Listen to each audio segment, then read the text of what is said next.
അവരുടെ കാര്യങ്ങൾ നമ്മൾ നോക്കാം. അത് കഴിഞ്ഞാൽ സ്വന്തം അവരുടെ കാര്യം അവർ തന്നെ നോക്കിക്കണം.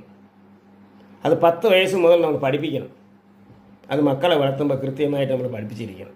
കാര്യം ഇന്ന് ആരത് ചെയ്യാറില്ല.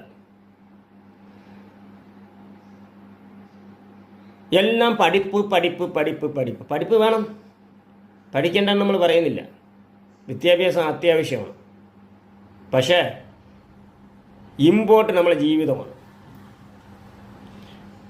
നമ്മളെ ജീവിതത്തിന് ഇമ്പോർട്ട് കൊടുത്തതിന് ശേഷമേ വിദ്യാഭ്യാസത്തിന് ഇമ്പോർട്ട് കൊടുക്കാം.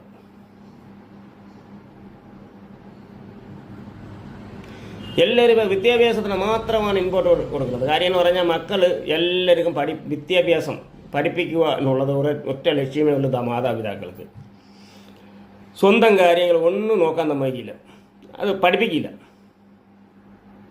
കാര്യം എല്ലാം ഇവർ ചെയ്തു കൊടുക്കും.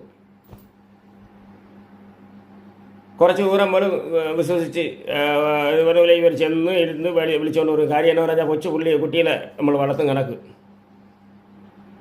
20 വയസ്സായാലും വളർത്തും. അവിടെയാണ് നമ്മൾ ചെയ്യുന്ന തെറ്റ്. 10 വയസ്സ് കഴിഞ്ഞാൽ കുട്ടികളെടുത്ത് നമ്മൾ പറയും കുട്ടിയുടെ സ്വന്തം കാര്യങ്ങൾ നമ്മൾ ചെയ്യിപ്പിക്കണം. അവൻ്റെ വസ്ത്രങ്ങൾ അവൻ കഴുകണം. അത് അവളെ വസ്ത്രമാണെങ്കിലും അവൾ പെണ്ണായാലും ആണായാലും രണ്ടും ഒന്നുപോലെ തന്നെയാണ്. നിങ്ങൾക്ക് മനസ്സിലായില്ലേ? സ്വന്തമായിട്ട് കഴിയിക്കണം. അവരുടെ കാര്യങ്ങൾ സർവ്വത്രയും അവർ സ്വന്തമായിട്ട് ചെയ്യിപ്പിക്കണം. ചെയ്യിപ്പിച്ച് പഠിപ്പിക്കുകയാണെങ്കിൽ മാത്രമേ നിങ്ങൾ ഒരു കൃത്യമായിട്ട് ഒരു മക്കളെ നിങ്ങൾ വളർത്തണം എന്നുള്ള ഒരു ഇതുള്ളൂ. ചുമ്മാ എല്ലാത്തിനും നിങ്ങൾ തന്നെ ചെയ്ത് ആ കുട്ടീനെ ഇല്ലാതാക്കരുത്. കാര്യം ആദ്യം പഠിക്കുന്നത് കൊച്ചിനെ നമ്മൾ പഠിക്കുന്നതേ പാടുള്ളൂ പിള്ളേർ. അത് വലുതായാലും അങ്ങനെ തന്നെ. ഇന്ന് ഓരോരുത്തരെ ഞാൻ കണ്ടിട്ടുണ്ട്.